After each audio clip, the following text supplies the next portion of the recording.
Apple CEO Tim Cook is back in the spotlight after apologizing to Chinese consumers. Amid criticism from Chinese media, Cook vowed to improve warranty policies and customer service. Now the Chinese media is singing the company's praises following that apology. Did Tim Cook do the right thing by apologizing, and what's in store for him in the future? Here for what we like to call our boss of all segments, Bill George, former Medtronic chairman, CEO, and a Harvard Business School professor, also a CNBC contributor. Bill, it's good to have you back. Carl, good to be back with you. What's going on with the apologies? They apologize for maps, now they apologize for this. I mean, is this typical CEO behavior? Well, I think it is, and I think Tim did absolutely the right thing. Look, he's not going to win a battle with the Chinese government. Carl, it appears to me this is a very well-orchestrated challenge or attack on Apple. You've got China Central TV, you've got the People's Daily, they're even asking celebrities to blog attacking Apple. I personally think it goes back to he's caught in an intergovernmental warfare after the Obama administration challenged two Chinese telecoms companies, Huawei and ZTE, over cybersecurity, and I think this is a retaliation. So Tim was being caught in the middle. He did the right thing, and it seems to have turned in his favor, and it's a new Apple. It goes, Steve Jobs never even visited Apple. Tim's been there twice. Yeah, and, well said. We should point out, by the way, the stock, Bill, even after a downgrade or Goldman taking it off the conviction buy list today, it's up $8. I mean, that's it's not insignificant, a 1% move. I just wonder, we were talking this morning about the way in which Google played some controversy in China versus how Apple is now doing it.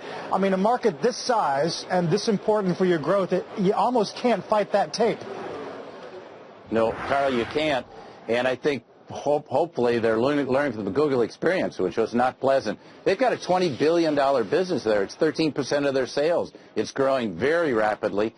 And if you look at the whole of Asia, it's much larger than that. But I think one thing Tim's got to think about, Carl, is they basically behave like an exporter with some multinational countries. They've got to become more global. If you look at their executive committee, it's all Caucasian American males. And they need some Chinese. They need people that are more sensitive to many of the issues of the markets where they live. Other companies have done that. They've diversified their leadership team. And I think it's time that Tim do that so he's getting a better sense, so he can see these issues coming. He did respond well after the fact. It took him a couple of weeks. He should have responded right away. But at least he responded. But I think if he had a broader team, I think he'd be more sensitive to these issues. And that's his biggest growth market right there, China and Asia.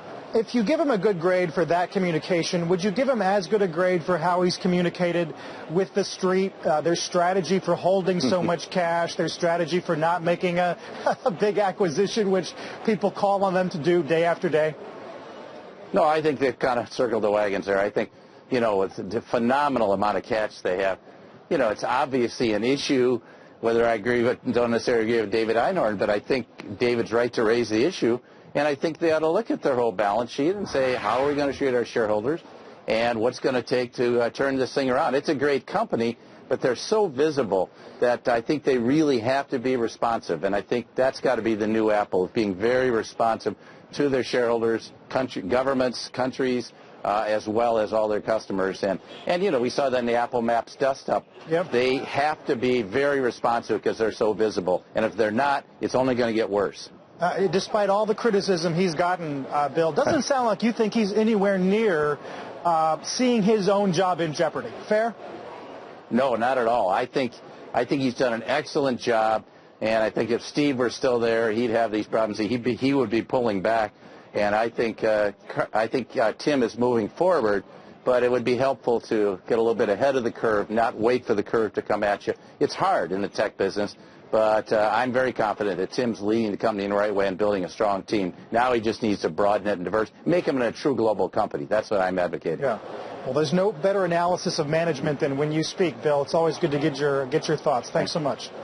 Thank you, Carl. Bill George joining us from Minneapolis.